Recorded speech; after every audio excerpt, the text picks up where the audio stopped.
0504 UK time, Sunday the 5th of January 2025. Witchcraft has been a part of British history and culture for centuries and is still practiced today. Witch trials was a capital offence in England from 1542 to 1547 and from 1562 to 1736. Janet Horne, a Scottish woman, in 1727 was the last person to be executed for witchcraft in the British Isles.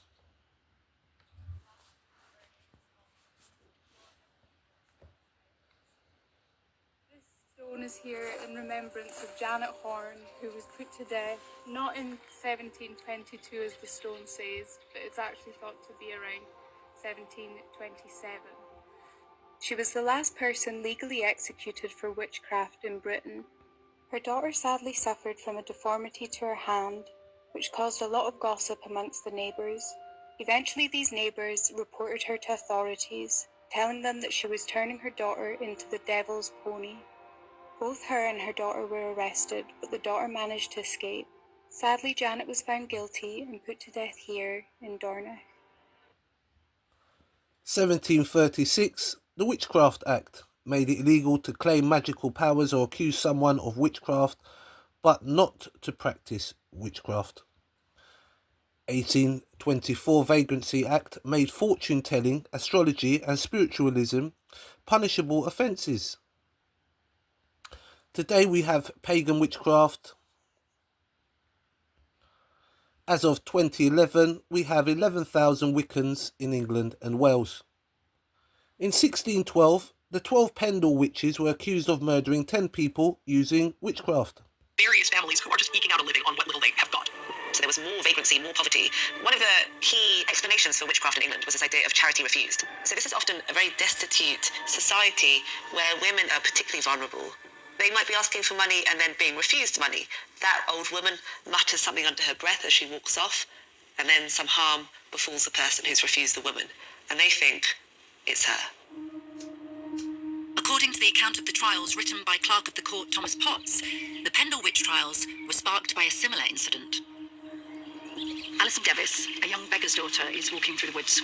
She comes across a peddler on the road and she asks him for some pins. The peddler refuses. Alison is angry about that, and she turns and she whispers a curse under her breath. The peddler falls down, partially paralysed. Alison, confused and alarmed at her own strength, and believes that she now indeed does have magical powers. This belief might seem strange to us today, but in 17th century Pendle, the Devis family were known to practice folk magic. They are known locally as being cunning folk. And cunning folk is this kind of really interesting way of thinking about people, where there's this idea that they have access to the supernatural. And it doesn't necessarily mean that they are consorting with the devil. It could mean that they understand plants and herbs particularly well. Magic was part of the fabric of everyday life. It was how people made sense of the world, and how people made sense of misfortunes. Wow. And people could make money from magical healing.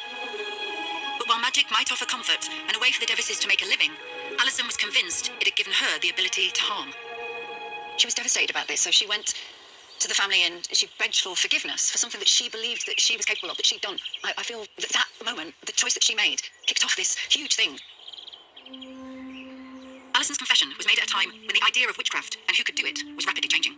It's really uncommon in the medieval period to have an accusation of someone being a witch. Sometimes people are denounced as having done magic, but a lot of times the people who are seen to be doing bad magic with demons are monks, for example, people who speak Latin, who can draw a magic circle and bring up the dead in order to learn things. So the fear of the witch completely exponentially rises from the early 15th century onwards, because the idea of the witch fundamentally changes. So rather than it being sort of a learned male magician getting their power from magic books, it's this idea that a witch is fundamentally giving their soul to the devil, and they are therefore committing heresy. Of evidence, how do you actually prove magic? So local witch hunters were very often left to their own devices, and they used torture, I'm tempted to say, liberally, in order to overcome the difficulties with evidence, but they are fairly aggressive. I know a number of cases, one actually here at Bamberg, where pregnant women were tortured for days. The state told them witches to exist, all churches told them witches to exist, Science, the universities told them, yes, witches do exist, and all your neighbors were convinced that witches do exist. Who are you to step out of line and say, no, they don't? It was what they were told. They were frightened. They were scared. They were starving.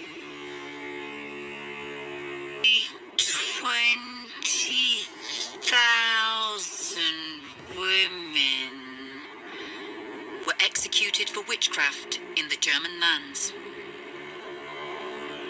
True at home. To find out how that developed here, I'm meeting Claire Mitchell, KC. So before the Witchcraft Act, the church dealt with what was right or wrong or good or bad. When the Witchcraft Acts, both north and south of the border, came into being, what that meant was that the law had got its fingers into who was a witch. So for the first time, it became the state that was weighing up who was a witch and deciding who should live or die. In Scott VI, and then the first of England later, became involved because he was obsessed with witchcraft, and therefore he saw witches everywhere, that witches were amongst us.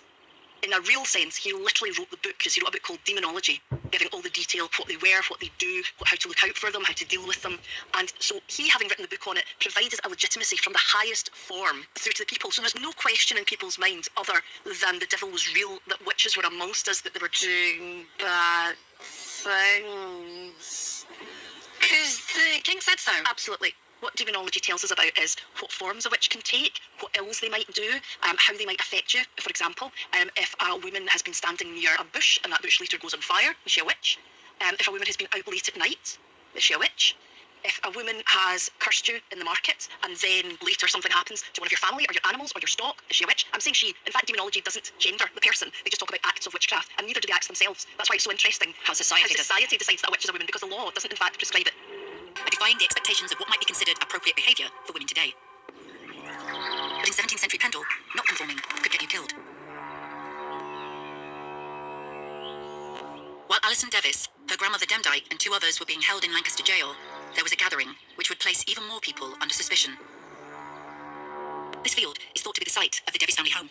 April 10th, Good Friday.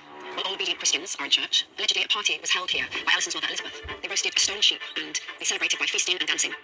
The party sparked rumours of a huge conspiracy of witches plotting to overthrow law and order. So everyone might have just stayed there. 4 people are accused of witchcraft, that's good enough.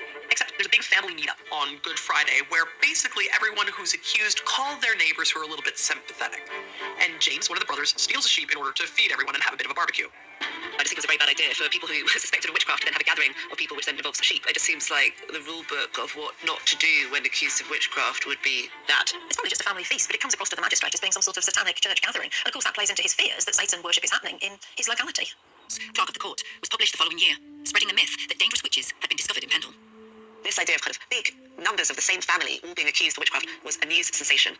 You have all sorts of media that crops up around it. So there are all of these people who are making money off of the accusations as well. The Pendle trials were followed by many more women being persecuted as witches. The problem with witch trials is that people started to confess. And once people confessed, it made more people believe in the power of witches. You had 200 years where women were terrified of being called a witch.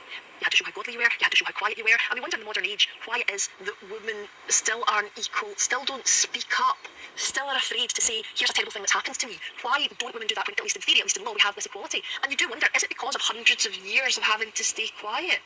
Is it because the gender norms of the time that were thrust upon women have an effect on women today? The breaking of the wand is a traditional part of a sovereign's funeral that symbolises the end of the Lord Chamberlain's service to the monarch. At Queen Elizabeth II's funeral, the Lord Chamberlain, Baron Andrew Parker, broke the wand in half as a final act before the Queen's coffin was lowered into the royal vault. The wand was then placed above the Queen's coffin and buried with her. The wand, which is straight, a white staff made of light wood, is a ceremonial tool that the Lord Chamberlain carries on ceremonial occasions, along with a gold key. This tradition dates back centuries. The Lord Chamberlain would use the wand to tap the people in the monarch's court if they were too rowdy or disrespectful. The Lord Chamberlain is responsible for the smooth running of the Queen's working household.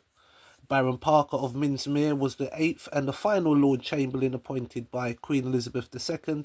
He was previously the head of M15 from 2013 to 2020.